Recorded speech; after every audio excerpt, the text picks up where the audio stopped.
Al-Imam Al-Harith bin Asad Al-Muhasibi di dalam risalah Al-Mustarsyidin, beliau mengatakan, dan ketahuilah bahwa orang yang berakal ketika benar ilmunya dan kokoh keyakinannya, dia akan mengetahui bahwa nggak ada satupun yang bisa menyelamatkannya dari azab Allah Subhanahu wa taala melainkan sifat sidik, melainkan sifat jujur dan bersungguh-sungguh.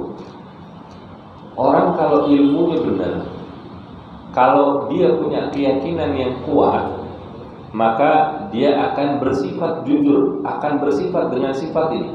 Dia akan jujur dan dia akan bersungguh-sungguh. Dalam apa? Mencapai keridhaan Allah Subhanahu wa taala.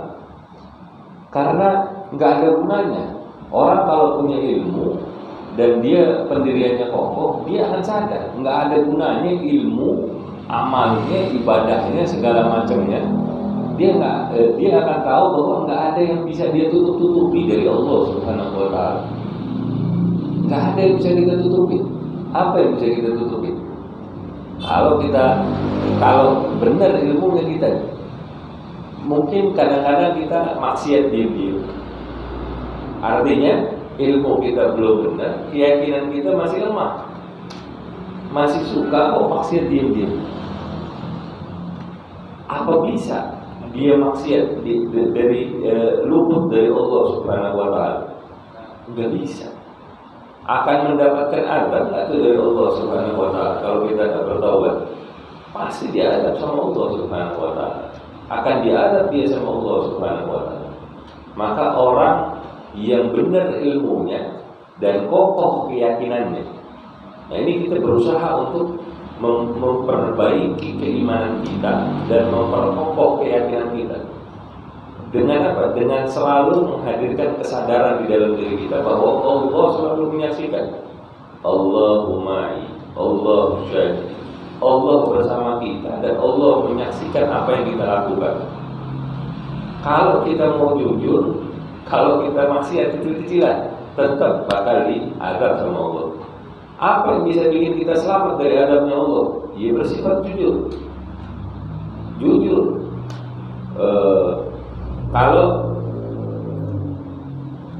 Kalau kita tahu kita punya kekurangan, langkah paling enak itu, langkah paling nyaman pertama kali itu terhadap seluruh kesalahan kita akui dulu di hadapan Allah Subhanahu wa taala. Ya Allah, nggak ada yang bisa saya tutupi. Berdoa aja sama Allah.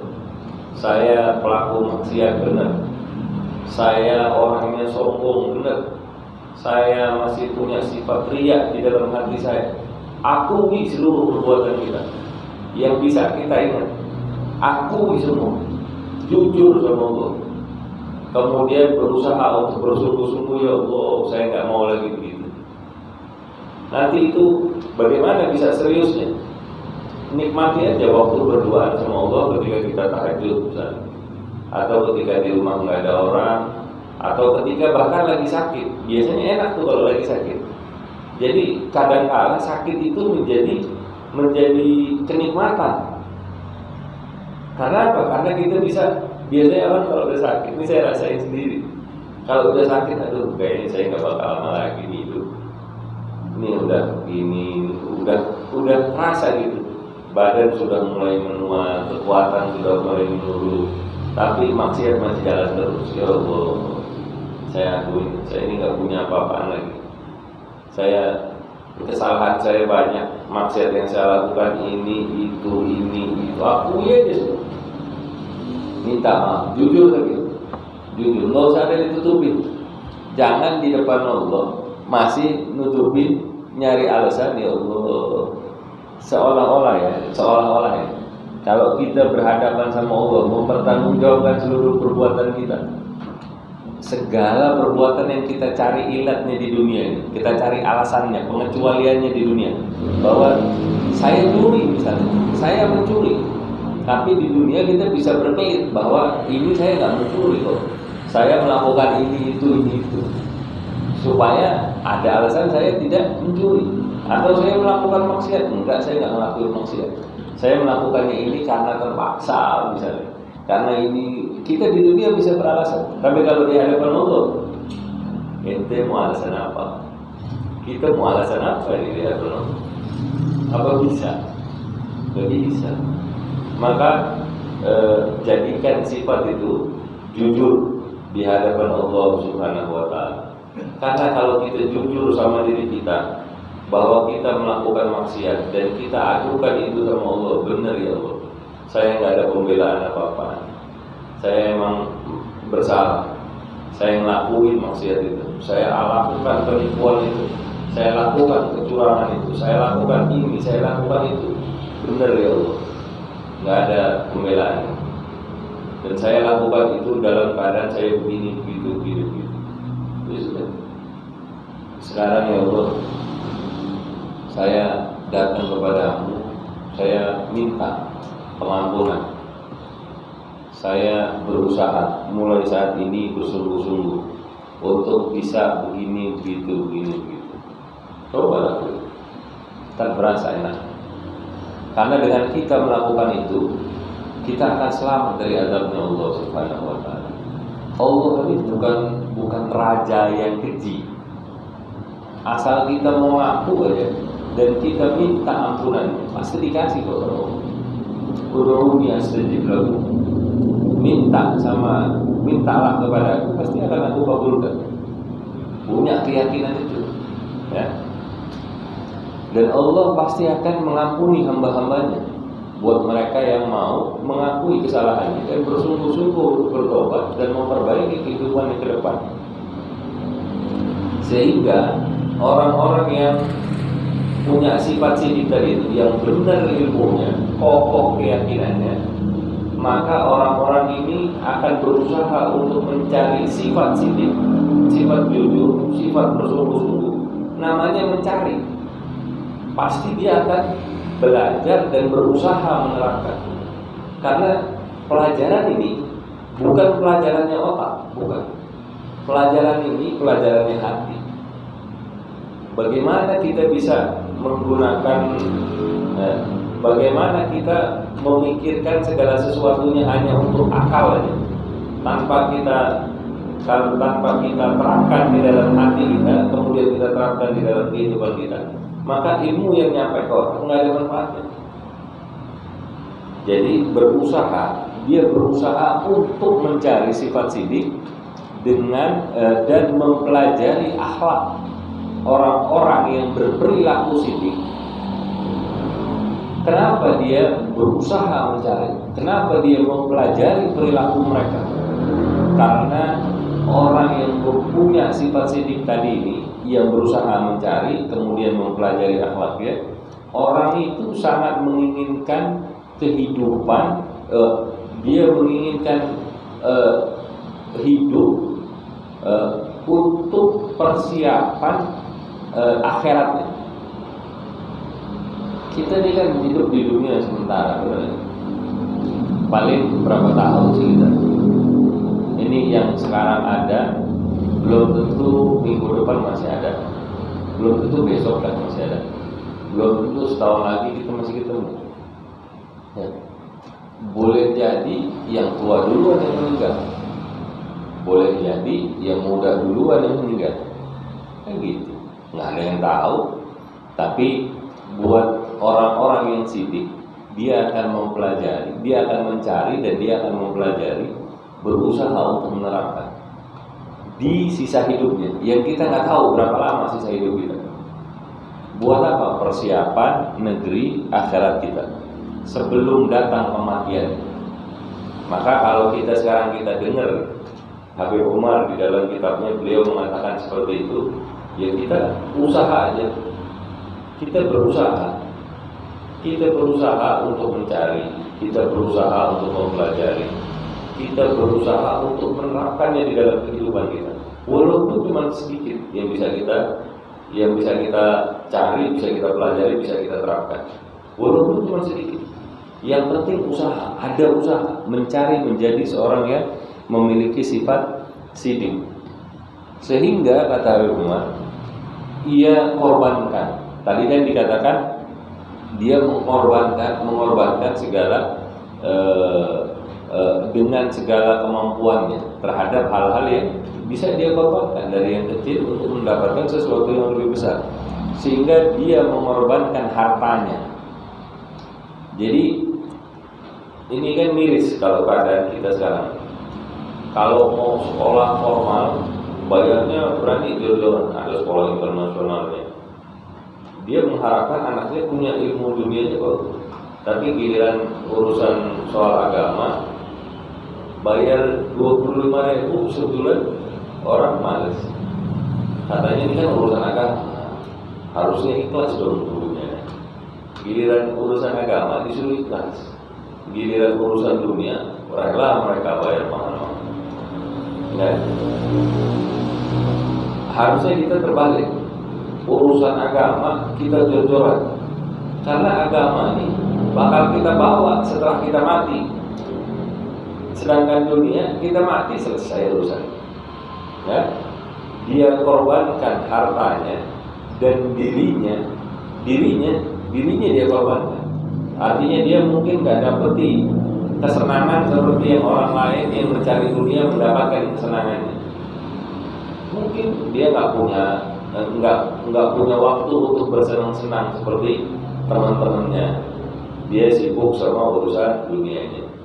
Orang-orang ngumpulin duit, bisa beli baju bagus-bagus, bisa beli kendaraan bagus-bagus, bisa melancong ke sini, bisa wisata ke sana. Dia hidupnya dalam mencari agama, berusaha untuk menerapkannya di dalam kehidupan. Dia korbankan dirinya juga, kesenangannya, waktu main-mainnya, kemudian segala macam yang berkaitan dengan kesenangan diri, dia jual, dia korbankan. Untuk apa? Untuk Allah Subhanahu wa Ta'ala. Sebagaimana disebutkan di dalam Al-Quran, Innallaha ashtara minal mu'minina anfusahum. Sesungguhnya Allah Subhanahu wa Ta'ala telah membeli. Kalau Allah yang membeli, Allah tidak akan beli dengan harga murah. Ya, Innallaha ashtara, sesungguhnya Allah telah membeli minal mu'minin, dari orang-orang mukmin, anfusahum, diri mereka. Allah sudah membeli diri mereka. Artinya kalau sudah dibeli, diri kita sudah dibeli, kita budak apa bukan? Kita ini hamba-hambanya Allah. Tapi Allah Subhanahu wa Ta'ala bukan raja yang keji, bukan pemilik budak, bukan pemilik hamba yang keji. Kalau Allah keji, kalau Allah ini boleh, orang yang tidak beriman kepada Allah Subhanahu wa Ta'ala, dikasih nggak sama Allah hidup, dikasih nggak sama Allah makanan, dikasih nggak mereka oksigen. Kalau mungkin buat orang yang menyembah Allah gratis oksigen, tapi buat orang yang kafir kufur kepada Allah Subhanahu wa Ta'ala harusnya mereka bayar mahal. Begitu nggak? Kan Allah nggak sebegitu kejinya. Mereka rezekinya ditanggung tetap sama Allah. Bahkan orang-orang yang mengingkari Allah, rezekinya ada pun banyak-banyak. Sehat mereka, sementara yang mukminnya mungkin sakit, nggak ada masalah. Bukan itu patokannya bahwa Allah ini baik atau nggak baik.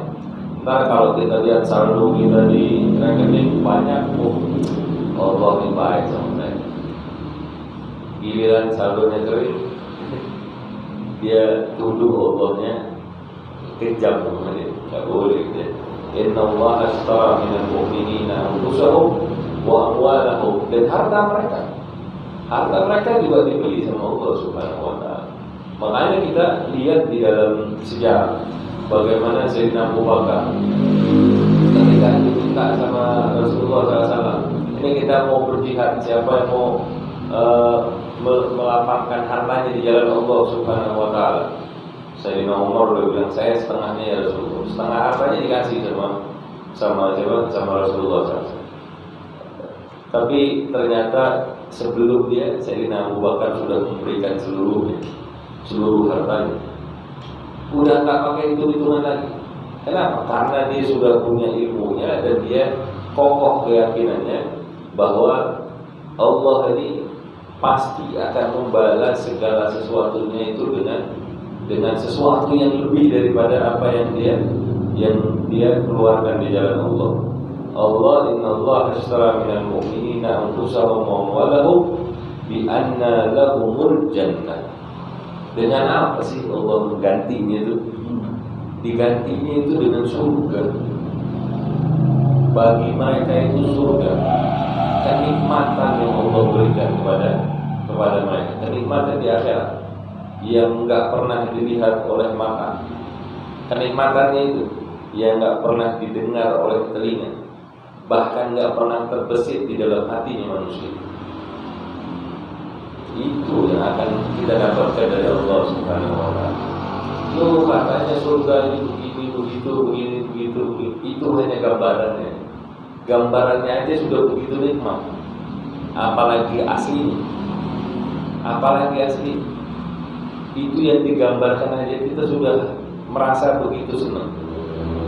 Makanya orang-orang Saudi kalau datang ke puncak di Sarwa, wow, bahagia benar. Karena penggambarannya itu di dalam Al-Quran itu ya seperti di puncak, hijau, sungai mengalir gitu. Begitu mereka datang, wah surga. Padahal belum surga, itu baru puncak. Surga kenikmatannya jauh lebih nikmat daripada itu, jauh, nggak bisa dibandingkan. Nggak ada seujung kukunya, nggak ada. Nah, kita berusaha untuk menghadirkan keilmuan, kekokohan keyakinan kita dan usaha kita yang sungguh-sungguh untuk selamat dari azabnya Allah dan mendapatkan kenikmatan. Makanya jangan banyak mengeluh tentang hal tersebut. Kalau kita banyak mengeluh, nggak maju-maju kita. Nikmati aja. Kita diberi kenikmatan sama Allah. Atau kalau kenikmatan gampang, bukan menggampangkan tapi lebih mudah biasanya orang. Tapi kalau ditimpa kesusahan, kalau kita ditimpa kesusahan, kita terima, kita nggak terima, susah itu tetap ada lah di dalam diri kita. Terus gimana kita bisa melewati susahnya itu? Caranya bagaimana? Pertama kali terima. Ya sudah, memang ini ketentuannya Allah. Orang kalau ditimpa kesusahan dan hatinya tenang menerima bahwa ini adalah ujian dari Allah, maka dengan dia menerima, dia akan lebih mudah untuk menjalankan ke depannya. Tapi kalau dia nggak terima, dia akan berputar dalam keadaan itu. Ya Allah, kenapa begini? Ya Allah, apa yang sudah saya lakukan? Pusing sendiri dia sama keadaan itu. Bergerak maju, nggak bergerak. Makanya langkah pertama sudah terima. Allah mau kasih kita kaya, alhamdulillah. Allah mau kasih kita kekurangan, ya alhamdulillah. Allah mau kasih kita kesenangan, alhamdulillah. Allah mau kasih kita ujian, alhamdulillah. Terima aja keadaan dan gak usah pusing sama keadaan itu. Kalau kita dikasih duit banyak, wah pusing, bagaimana? Apa yang mau kita lakuin? Wah, saya mau berangan-angan. Pusingnya sama itu. Sudah terima. Iya udah. Oh iya udah. Sekarang Allah kasih saya ujian dengan uang yang melimpah, dengan harta yang melimpah. Sudah terima aja. Enggak usah mikir kayak jadi orang kayak baru terus norak gitu pengen beli ini kan. Terus terima aja sudah iya. Rekeningnya banyak sekarang duit. Terus bagaimana? Ya, sekarang apa yang bisa saya lakukan untuk ini duit, ini harta bisa mendatangkan keridhaan Allah? Gimana cara? Nah, kalau dia udah bisa terima keadaannya, dia akan mudah untuk berpikir ke depan.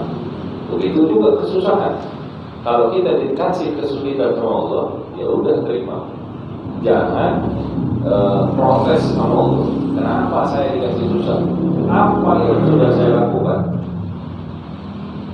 Kalau dia kebanyakan seperti itu, ya dia akan berhenti di keadaan dia seperti itu.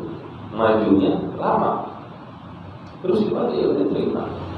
Oh, mungkin Allah kasih ini karena saya membanyak dosa, karena saya banyak maksiat. Sekedar jadikan bahan introspeksi untuk kita bisa melakukan kebaikan ke depannya, memperbaiki kondisi kita. Terus ke depannya bagaimana? Berarti saya harus begini, harus begini. Ya udah, alhamdulillah. Dikasih susah, alhamdulillah. Dikasih senang, alhamdulillah. Tinggal gimana kita bisa memperbaiki keadaan kita ke depannya. Ya. Al-Imam Al-Bushairi di dalam Risalah Al-Bushairiyah, beliau mengatakan sidik itu adalah tiangnya suatu perkara. Rumah kalau nggak ada tiang, bisa nggak dia berdiri? Tiang-tiang. Kalau ini nggak ada, kira-kira kita bakal punya rumah nggak? Nggak bisa. Kita mungkin punya lantainya, kita nggak bisa punya atapnya. Karena dia mau nimpa di mana? Kan harus ada tiangnya yang menyangga. Nah, sidik itu adalah tiangnya suatu perkara, apapun perkaranya. Dan dengan sidik inilah kesempurnaan suatu perkara. Di dalam sidik ini, kalau dibilang sidik artinya jujur dan sungguh-sungguh ya. Kalau kita punya satu perkara, tiang kita untuk membenarkan, mendirikan perkara itu dengan benar, maka tiangnya adalah kejujuran dan sungguh-sungguh. Kita mau ibadah, jujur sungguh-sungguh. Kita mau sedekah, jujur sungguh-sungguh. Kita mau memperbaiki maksiat-maksiat kita, jujur sungguh-sungguh. Dengan begitu kita akan punya tiang yang kuat. Dalam sidik terdapat kesempurnaan suatu perkara. Jujur, kalau kita maksiat, apa yang sudah kita lakukan, jujur, kasih tahu. Maksudnya sadari gitu ya. Jujur, jangan sembunyi-sembunyi. Oh, saya begini-begini, saya nggak gitu. Jangan, jujur, sungguh-sungguh. Tahu bahwa kita punya kekurangan, maka kita perbaiki tatanannya, ya dengan sifat jujur tadi itu. Kita jujur mengakui dan kita sungguh-sungguh di dalam memperbaiki. Makanya sidik itu tiangnya suatu perkara dan kesempurnaan suatu perkara. Karena di dalam sifat itu terdapat tatanan yang benar. Kalau kita tutup-tutupi, bagaimana kita bisa mendirikan tiang yang benar kalau kita ada kecurangan lagi di dalam? Ya. Kita bohong, ini kita bikin shopnya gede, tapi padahal tulangnya kecil. Kira-kira nih rumah bisa berdiri nggak? Ya mungkin berdiri bisa, tapi usianya nggak bakal lama. Giliran di audit ketahuan, bohong ente, tiang ente bohong, nggak ada kejujuran di dalamnya. Ya. Karena di dalam sidik itu ada tatanan yang benar, ada kesempurnaan suatu perkara, dan dia merupakan tiang penyangga suatu perkara tadi. Dan minimalnya sifat sidik adalah seimbangnya antara zahir dengan batin. Seimbang, ya. Ilmu sama amalnya seimbang, enggak berlebihan, enggak kurang-kurang. Saya bisanya begini, yang bisa saya lakukan dengan ilmu saya begini, ilmu saya begini, yang bisa saya lakukan begini. Ya sudah, minimalnya sudah begitu. Minimalnya sudah begitu. Minimalnya sifat sidik. Ya. Dan diriwayatkan dengan sanad dari Sa'ad bin Abdullah bahwa beliau berkata, tidak mencium aroma sidik orang yang mudahana kepada dirinya atau orang lain. Mudahana itu penjilat di dalam agama. Dia tahu ilmunya, dia tahu itu salah, dia tahu ini kurang benar, tapi dicari-cari alasannya supaya itu tidak seperti itu. Dia tinggalkan amar ma'ruf nahi munkar dengan keilmuannya juga. Dengan keilmuan dia mencari-cari cara supaya yang salah jadi benar, yang benar jadi salah. Nah, ini orang yang punya sifat mudahana. Orang-orang seperti itu penjilat di dalam agama.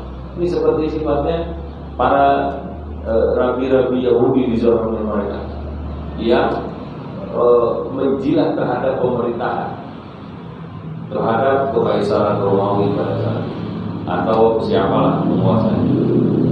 Nah, orang-orang seperti itu gak akan mencium aroma kejujuran, gak akan mencium aroma kesungguhan, karena mereka sibuk sama urusan menjilatnya itu, menjilat di dalam agama.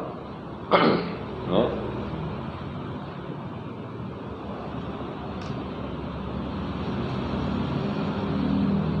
Karena sidiknya mereka, sidiknya orang-orang yang mencari tentang sidik tadi ini, dengan sidiknya mereka, mereka mau menerima nasihat orang yang menasihati mereka.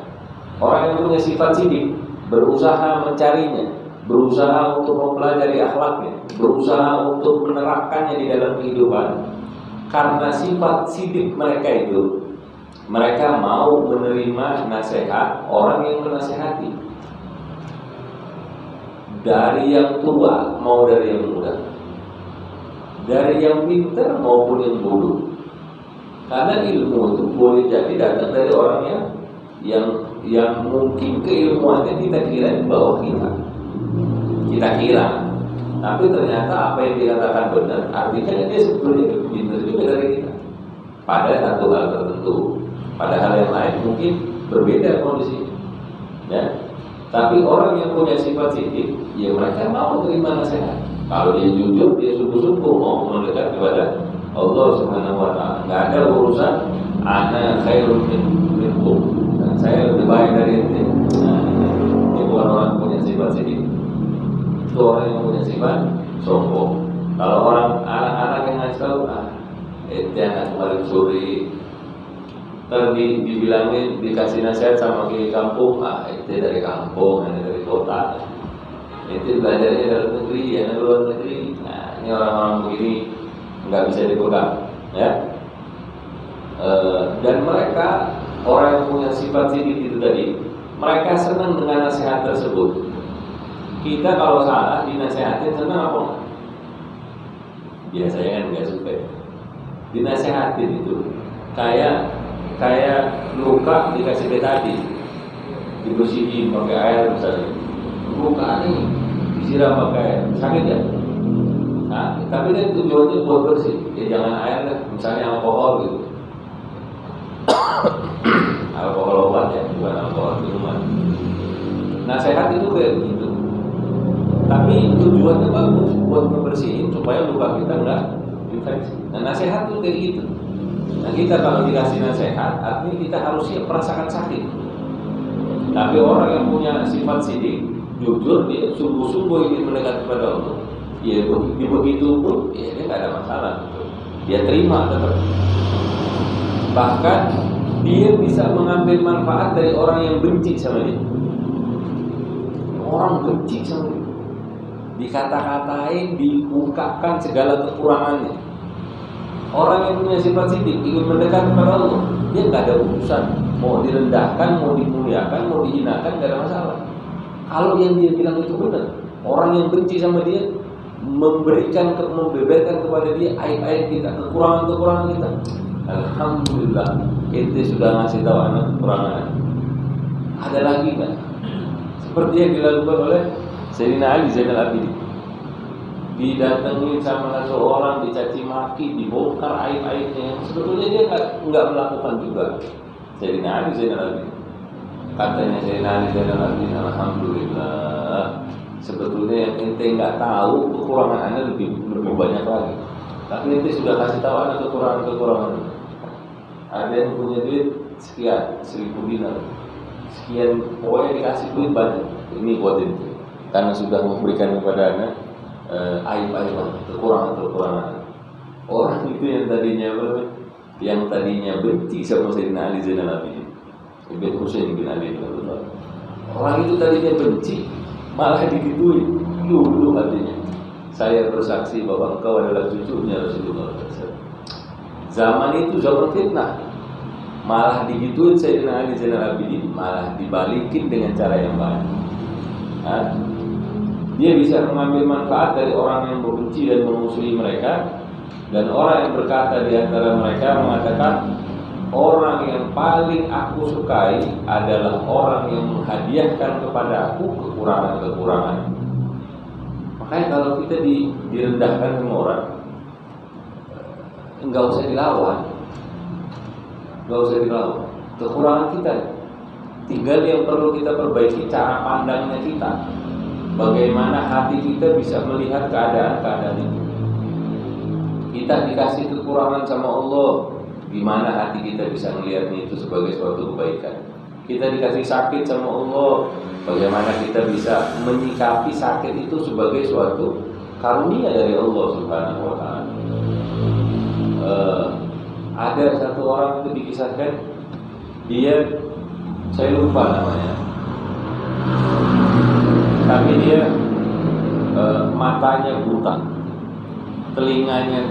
matanya buta, tangannya buntung, kakinya buntung, nggak punya kaki, nggak punya tangan, matanya buta, badannya tulisan. Tapi yang keluar dari lisannya, Alhamdulillah, segala puji bagi Allah Subhanahu wa Ta'ala yang telah memberikan kepada saya nikmat yang besar. Ini orang bingung, loh, ente ini mata ente buta, tangan nggak punya, kaki nggak punya, badan tulisan, tapi yang keluar dari lisannya, Alhamdulillah. Dia bilang, yang buta itu bukan mata, yang buta itu hati. Mata saya tidak bisa melihat, tapi hati saya masih bisa mengenal Allah. Maka Alhamdulillah, itu yang keluar dari lisannya. Bagaimana cara pandang dia itu merubah kondisinya. Yang kita lihat mungkin itu ujian yang berat, tapi dengan cara pandang yang benar, maka itu menjadi suatu kelebihan yang Allah kasih buat kita. Nah, kalau ada orang, kalau kita bisa berpandangan begitu kepada Allah Subhanahu wa Ta'ala, maka kalau kita melihat orang, makhluk ciptaannya Allah, menghadiahkan kepada kita kekurangan-kekurangan kita, dibeberin, oh ini si fulan, ini begini nih, ini tukang tipu nih, pengkhianat, dia pernah melakukan ini, pernah melakukan itu.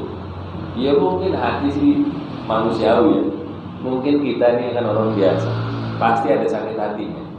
Tapi kita perbaiki, kita berusaha untuk bersungguh-sungguh jujur kepada diri. Kalau kita lakukan ya sudah, terima, Alhamdulillah. Karena itu akan menjadi pengingat bagi diri kita untuk, ya Allah, ini di hadapan makhluk aja saya nggak bisa nutup-nutupin, maka bagaimana di hadapan Engkau? Kalau sekarang sudah terbuka, kalau sekarang sudah terbuka, maka akan lebih mudah bagi dia untuk, kalau dia mau jujur sama Allah, akan lebih mudah bagi dirinya untuk bisa minta ampunan dari Allah Subhanahu wa Ta'ala, untuk jujur kepada Allah Subhanahu wa Ta'ala, dan dia akan lebih mudah berusaha untuk melakukan sesuatu yang lebih baik ke depannya. Ya, karena sidiknya mereka lah, seseorang dari mereka senang manusia mendatangi orang lain selain daripada diri. Karena sifat sidik, karena sifat jujur sungguh-sungguh. Kalau ada, dia mungkin jadi rujukan di tempatnya, di negerinya. Tapi kalau orang yang jujur, ketika orang nggak lagi datang ke dia, datangnya ke orang lain, nggak ada masalah. Kenapa? Karena tujuannya dia Allah Subhanahu wa Ta'ala, bukan tujuannya makhluk. Nah, dari setiap orang yang tidak membahayakan manusia dalam urusan agama mereka, jelas ya. Dan mereka senang dengan munculnya kebaikan melalui tangan siapapun.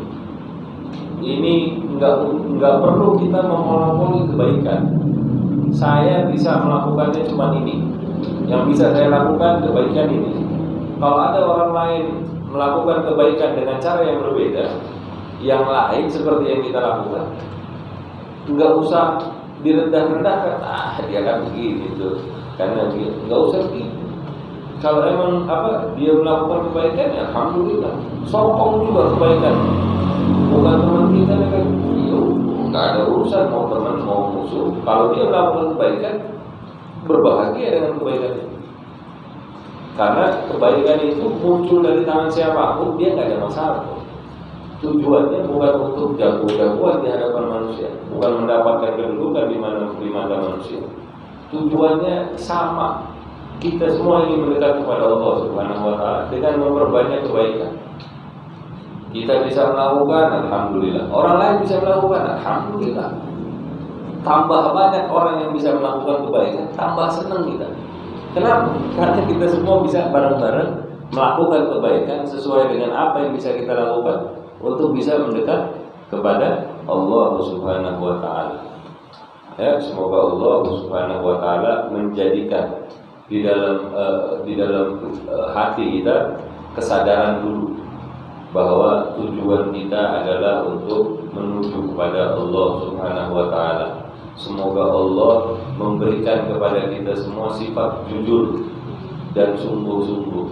Jujur untuk mengakui segala kekurangan kita dan bersungguh-sungguh untuk memperbaikinya dan menjalani jalan mencari, mempelajari akhlak daripada orang-orang yang memiliki sifat-sifat sedih, dan kita berusaha untuk mengamalkan apa yang kita pelajari, apa yang kita ketahui, untuk kita semua sama-sama bisa mendekat kepada Allah Subhanahu wa taala dengan melakukan segala amal kebaikan yang bisa kita lakukan untuk mendekat kepada Allah Subhanahu wa taala, dan semoga kita diwafatkan dalam keadaan husnul khatimah, dalam keadaan Allah menyaksikan bahwa kita mengakui segala kemaksiatan, kekurangan yang pernah kita lakukan, dan kita sedang dalam usaha untuk memperbaiki keadaan kita untuk mendapatkan keridhaan Allah Subhanahu wa taala, dan semoga kita kelak dikumpulkan bersama Rasulullah SAW di dalam surga Firdausil A'la tanpa didahului hisab, tanpa didahului fitnah.